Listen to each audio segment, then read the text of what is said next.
In this presentation, we're going to be looking at migrating your project to OpenRoads Designer. There's a couple of preliminary issues that we want to deal with, and the first one is working units. If your project working units are different from those in your ORD workspace, you should be fine. However, it's recommended that you use seed files consistent with your existing project files. This way you won't be mixing DGN working units within the project files themselves. A second issue that you need to be aware of is how features are going to be handled when migrating a V8i project forward. All feature names will be created from the source V8i data. Now, this can create a challenge if you've changed your feature names from V8i to ORD, as you will have to deal with what we call unsupported features. In other words, these are features that existed in your V8i project or workspace, but no longer exist in the ORD workspace because they've been renamed. Now, if you've only changed a few features, the manual work necessary to update those features is probably going to be minimal. However, if you've changed a lot of feature names, then the work, of course, could be significant. In this scenario, one option to consider would be to create a custom workspace that supports the older feature names. Now, in this presentation, we're going to be looking at an InRoads project using non-OpenRoads technology. This would typically be InRoads SS2, where a user is just using the InRoads legacy functionality. Now, the first thing you want to do is run reports in your current version. These can be geometry reports, super reports, corridor, and drainage reports. We'll use these at the end of our migration in order to validate that all our data has come forward properly. Next, we'll want to import our terrain. To import a terrain, we'll start from a 3D seed file. We'll hit Create from File, choose our terrain. In this case, it's an InRoads DTM, but we have options for a GeoPectin as well. We'll click Done, and we'll plug in all the information we know. If we have the source file units, we can plug it in. If not, we don't need to. We can leave it as unknown. I do want to make sure I choose the feature definition. I want to see contours and triangles, so I'm going to choose the contour and triangles feature definition. And for this example, I want to choose Import Terrain Only. And here we have our triangulated DTM or TIN in a terrain model in the DGN.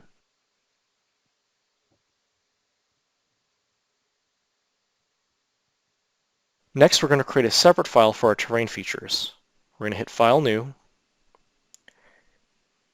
label it Terrain Features, and we're going to make sure we choose a 3D seed file.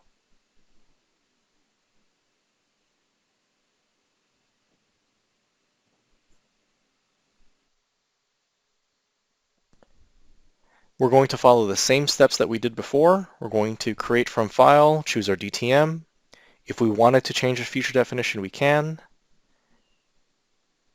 but we don't need to. In this case here, we're going to import features only, and we're going to make sure we check that box Name All Features.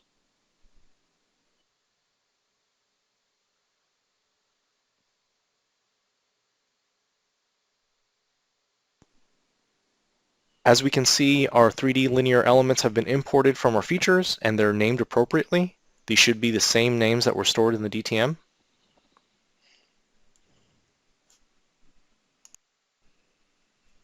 The next step is to change all of the features that we want to be using to the appropriate feature definitions. In this case here, we're going to be changing a ditch feature definition, and we'll turn off everything else so that we can see our ditches clearly and we can recreate our point controls later. Instead of clicking every single feature and changing the feature definition through the Properties dialog box, we do have the ability to open up Explorer, find our 3D linear feature, and change all of them all at once. Before we leave, we'll make sure we'll turn off all the levels that we don't need, and we'll save the file. The next step in our process, of course, would be to import our geometry. In this video, we're going to import an ALG. We're going to make sure we start with a 2D seed. We'll name it Geometry ALG and save it.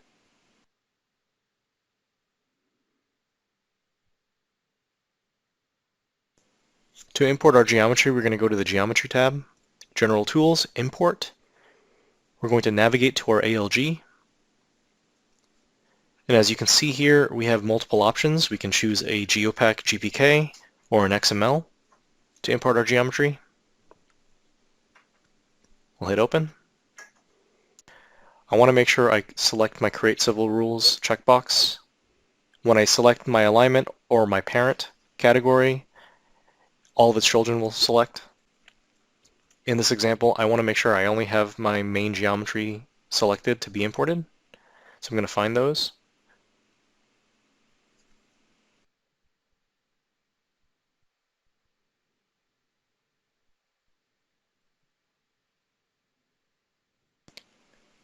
I'll select Import.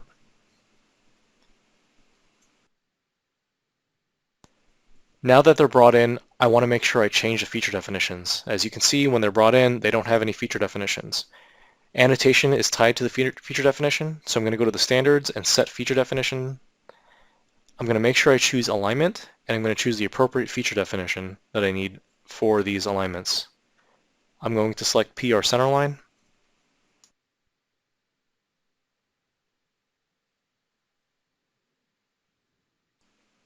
If I would like, I can annotate all the alignments that I brought in by choosing element annotation under our drawing production. Select all my alignments. I'm going to open up the profile view of one of my alignments to look at the profiles. The reason why I want to use this tool is because if I select on that horizontal geometry, my profile will also set its feature definition. This is also very important for drafting later. In the ALG, if I have a profile set as active, it will also bring it in as active. Next, I'm going to import the rest of the geometry. This could be plan geometry or secondary alignments. I'm going to create a new file called geometry2. I'm going to hit import. We'll do the same thing again. Select my ALG, and I'm going to select all of the other alignments.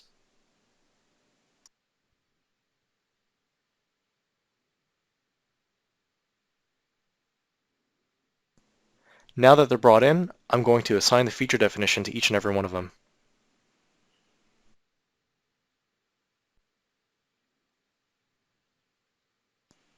Now the last thing I'm going to do is I'm going to go back to my original geometry file. I'm going to reference in my plan geometry if I need it, and my terrain model.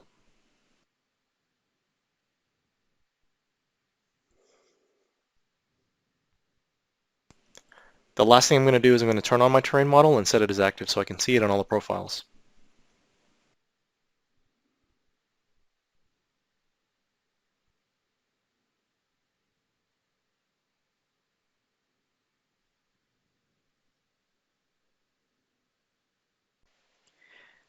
Before moving on, we need to consider the use of the ITL Re-Mapper utility. This utility can be found under the Bentley Communities under Migration Utilities, and you'll see here the template library ITL Re-Mapper. This utility is used to convert older feature names in an ITL to the new feature names contained in the ORD workspace. In this video, we're going to map our feature definitions from the old template library to the new template library in OpenRoads Designer. We're going to use the Migration Utilities ITL feature mapping tool, and we're going to open up these two CSVs, the point feature mapping and the component feature mapping. In column A, we have the old feature definitions. In column B, we have the OpenRoads Designer feature definitions in both the points and the components. If they happen to match, they will map directly from the old way to the new way. If they don't, we want to make sure we fulfill the appropriate names and save them and get out. Then we'll open up our ITL feature mapper executable. It's going to ask us for the component feature mapping file, so we'll select our CSV. Then we'll then select our point feature mapping file. And then lastly, we'll select our template library. Once we hit process, a log will be created to identify all of the points and components that did not map appropriately.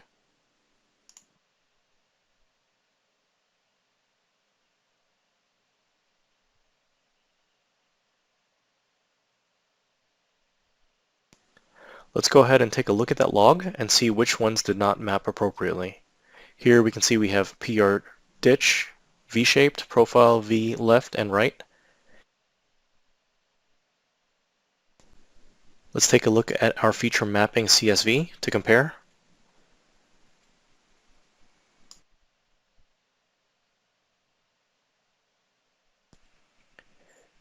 And here we see that they should have been mapped, but because of the quotations in the XML, did not map appropriately.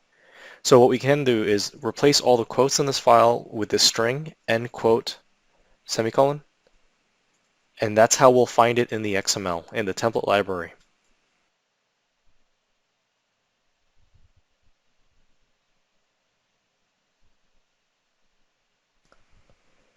Now we'll open up our ITL with Notepad++ or Notepad or any type of text editing tool,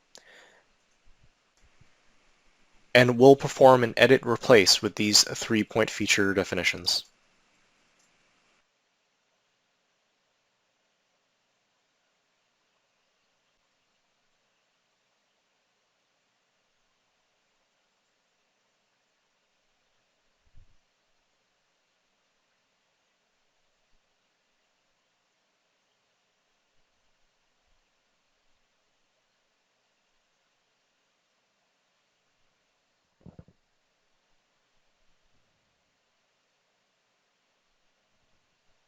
We'll save it, we'll close it and get out.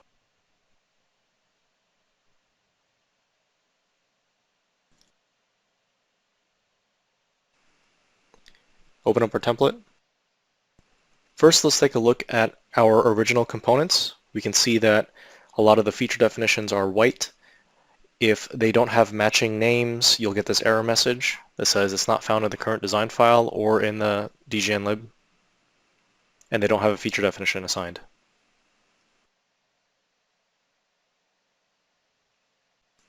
If we didn't want to use the feature mapper tool, we can select each template one by one and apply feature definitions to points in bulk. This also works for components as well.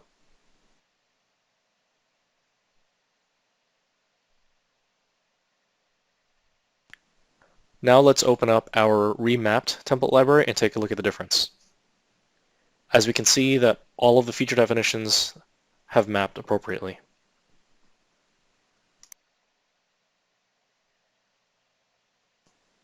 Depending on the version that we've upgraded our template library from, we may need to add the Superelevation flag. We can do this through all of our templates one by clicking on each individual point and checking the Superelevation flag.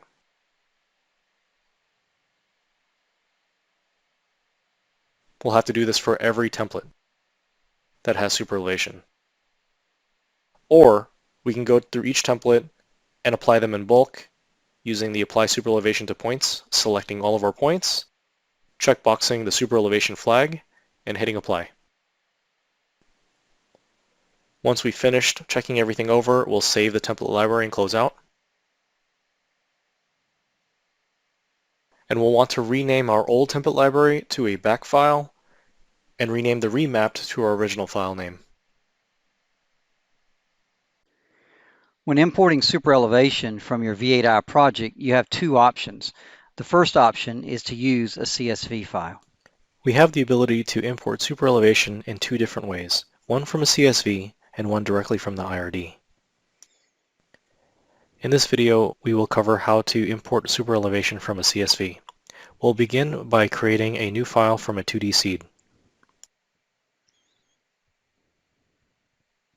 We will now reference in our geometry file that we will base our CSV import from.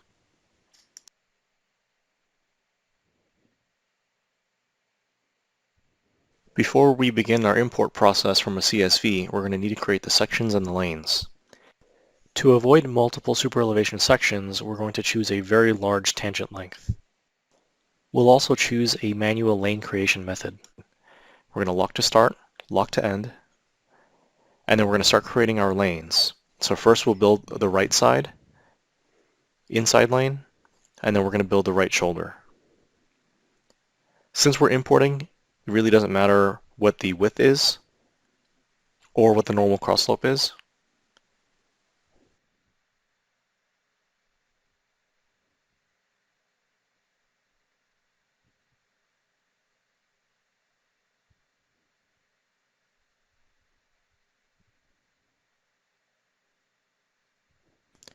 Now that we've had 4 lanes created, we don't need to calculate the superelevation from the wizard. We're going to begin the import process from a CSV. Calculate, import superelevation. We're going to identify the CSV that we're going to import from. Now let's take a quick look at what the CSV looks like.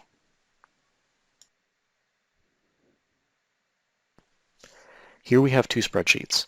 The spreadsheet on the left is the report exported from the previous version. The spreadsheet on the right is a CSV format that we want to provide to OpenRoads Designer.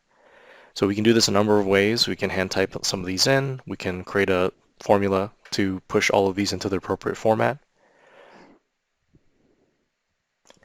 The appropriate format looks like this, which can be found on Communities or OpenRoads Help. We want to save our CSV. This is the CSV that we're going to open. Here we're going to assign the lanes to the appropriate superelevation lane in our CSV.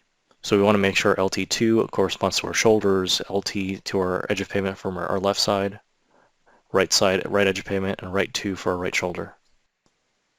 Once we hit OK, we can see that our superelevation has been imported, and now we can open up our corridors and apply our superelevation to our corridors. The next option we have with importing superelevation, as mentioned previously, is through the use of the IRD. We have the ability to import superelevation in 2 different ways, one from a CSV and one directly from the IRD. In this video, we'll cover how to import superelevation from an IRD. We'll start by creating a new file from a 2D seed to import our superelevation. Then we'll reference our geometry file in.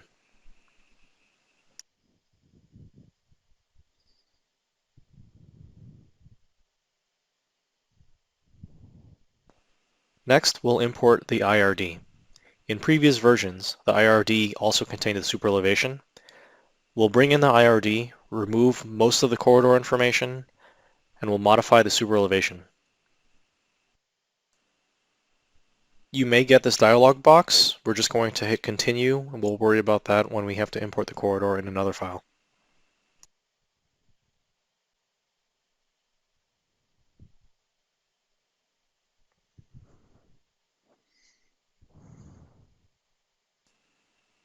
As with anything that we import, we want to select it and change a feature definition.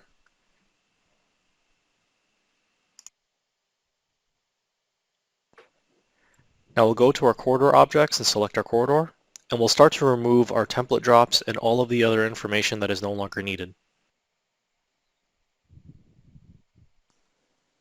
The reason why we're keeping the corridor is because the superelevation is tied to this corridor. In OpenRoads Designer, superelevation can be assigned to a corridor or an alignment. As this came from an IRD, the superelevation is tied to the corridor. Then we'll go into our corridor and rename it from the original corridor name and suffix it with super, so that when we import this corridor in a separate file, there won't be duplicate corridor names.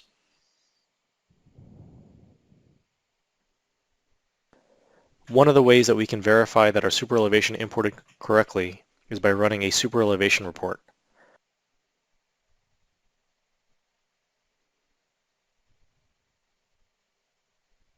We can also select the superelevation to CSV report, and we can export this to an Excel file that we can import onto an alignment instead of a corridor in the event that any major horizontal alignment change occurs.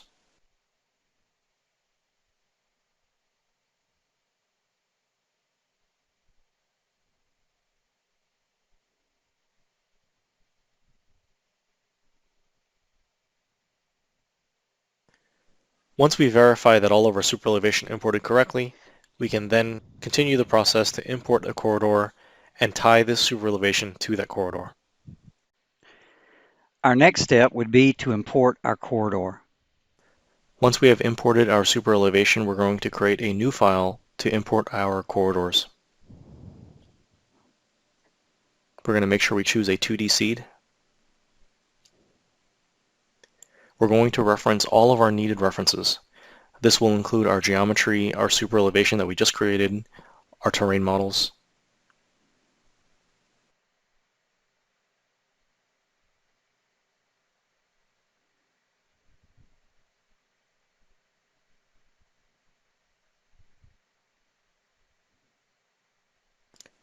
A good practice is to make sure that our existing terrain model is set to active. I'm going to turn a lot of these references off so that we can see things a little bit more clearer. I'll leave our superelevation and our geometry on.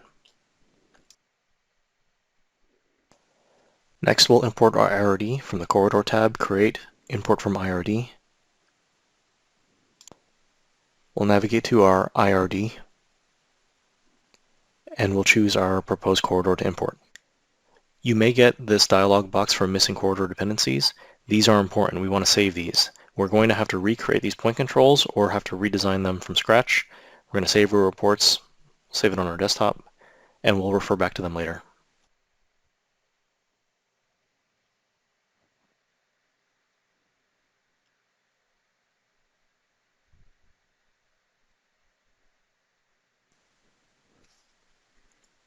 Once our corridor has been imported, we want to make sure we have our appropriate mapped template library open, and then we're going to sync all of our templates.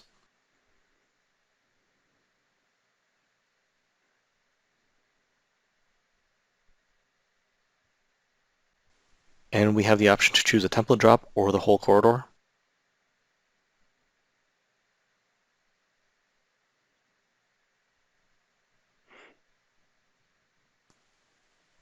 Once the template drops are synced, we should see the feature definitions of the different colors. As with anything that we import, we also want to make sure that we change the appropriate feature definition to the new feature definition. So if we go to corridors, you'll notice that our corridor is not featurized. If we have our properties dialog box, we can go in and select our corridor and change our feature definition.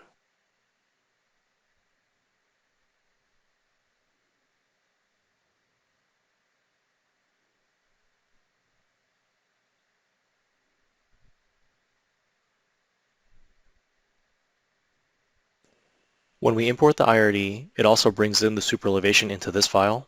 Since we have our superelevation in another file, we're going to want to remove these point controls and delete the superelevation out of this file and recreate the point controls or assign the superelevation from our reference to this corridor. We can go to our superelevation in our Explorer, right-click, and delete.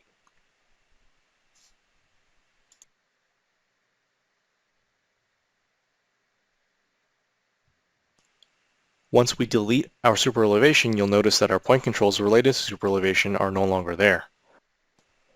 We can now assign our superelevation from our separate DGN to our corridor. We're going to go to Calculate, Assign to Corridor, select our superelevation section, locate our corridor, and here we're going to make sure we assign our superelevation lane to the appropriate point and the pivot point.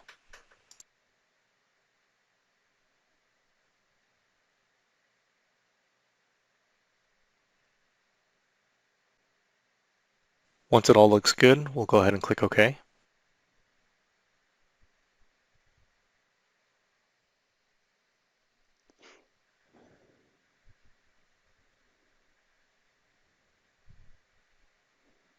Now that we've had our point controls created for our superelevation, we want to verify them by looking at the dynamic cross-section view.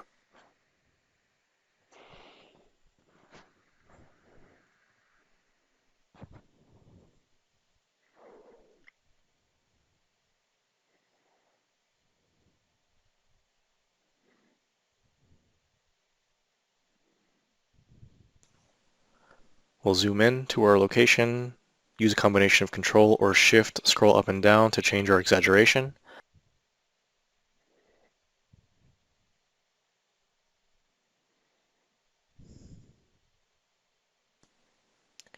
We can verify our point controls through our corridor objects.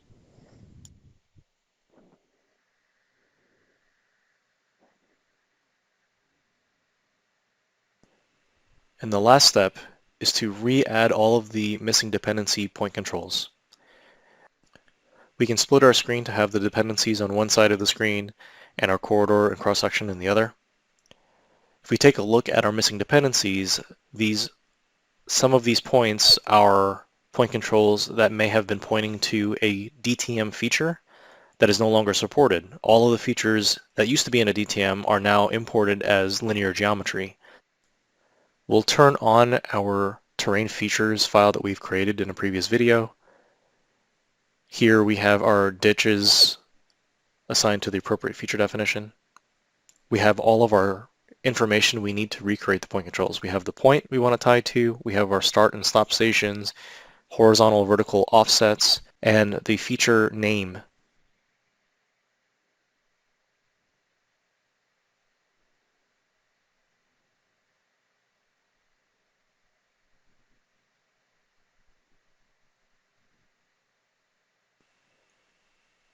Once we've recreated all the point controls that didn't come in through the IRD, we can reference in our 3D DGN of any component displays from any of the previous versions of the corridors into our 3D version here and look at everything through cross-sections. So here I'm opening up the default 3D view. I'm going to attach our, in this case, SS2 components.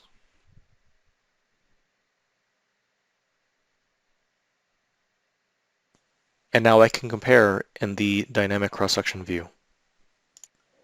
The last thing I may want to compare is the design input reports from the previous versions to the design input reports from OpenRoads Designer.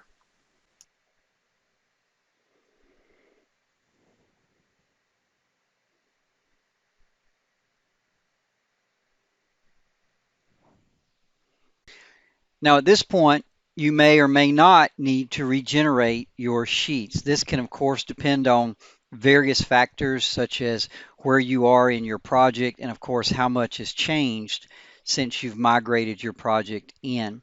If you do need to regenerate your sheets, there are numerous resources available to assist you in sheet production. The final segment that we'll want to bring in on this project is our InRoads storm and sanitary data. This is the InRoads storm and sanitary data that I want to import into a Connect Edition civil product. I'm using OpenRoads Designer Connect Edition, but you could equally be using OpenSite or OpenRail Designer. I'm using the Training and Examples workspace and the Training Imperial workset, but you'll probably be selecting a DOT workspace that will have all your feature definitions, settings, etc. I'm going to create a new design file. I'll give it a name, check the location's correct, and the seed file, and click Save. Once the design file has been created, I select the Drainage and Utilities workflow, and then on the Home ribbon, I can go to Import Utilities, Import InRoads. I'm prompted to create a utility model in the design file, so I'll click Yes to that. And this copies in all of the settings, prototypes, scenarios, etc. from the DGN library.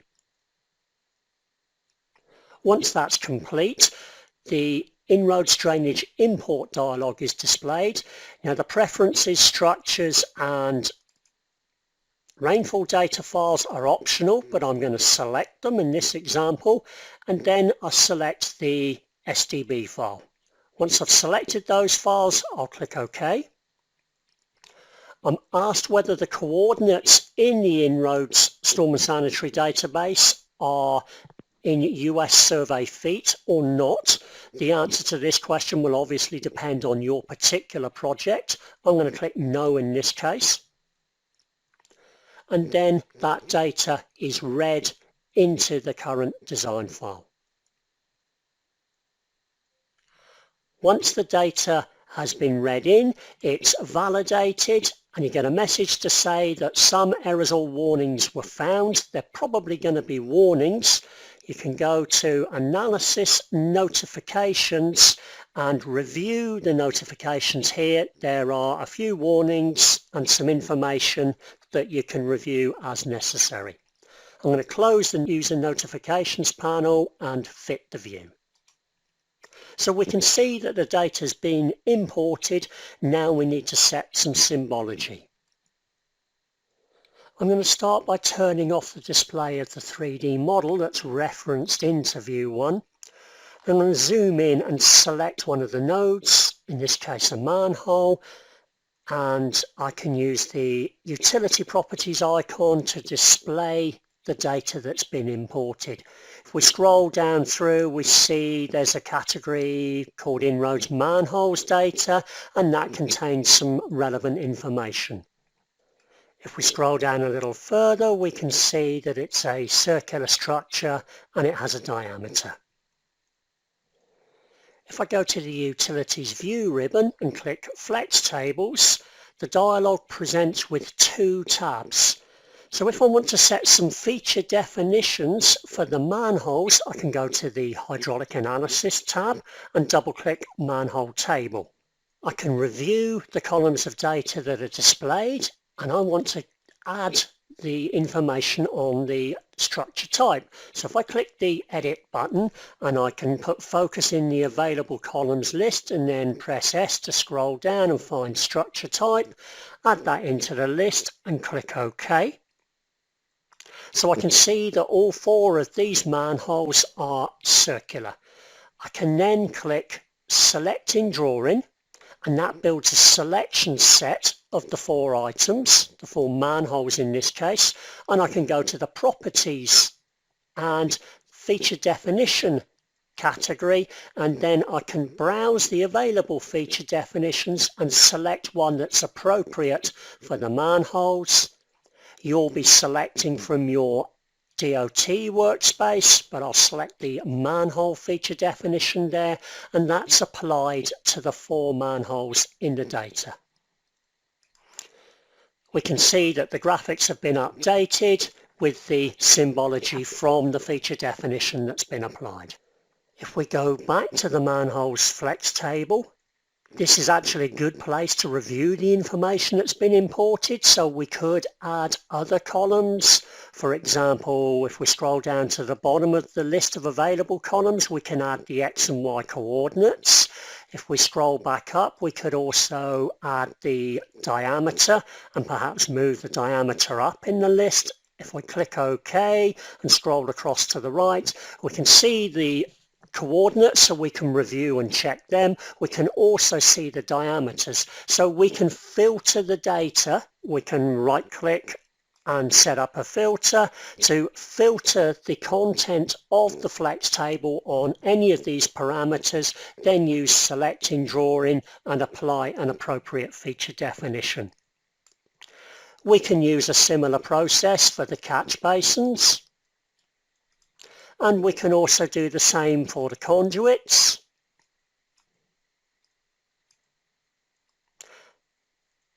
So we can review the section type. For example, most of these conduits are circles apart from one trapezoidal channel. So we could right click on the section type column and do Filter Custom.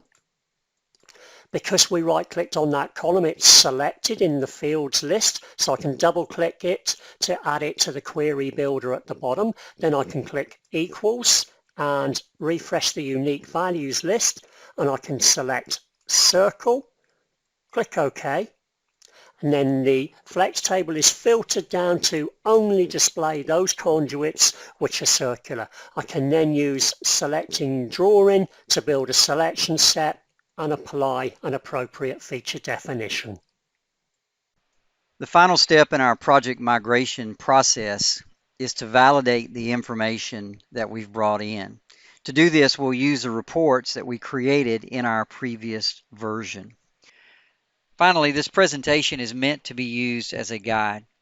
There may very well be questions you have that are not covered in the presentation. If so, please log a support ticket and we'll be glad to help you with any issues you may encounter.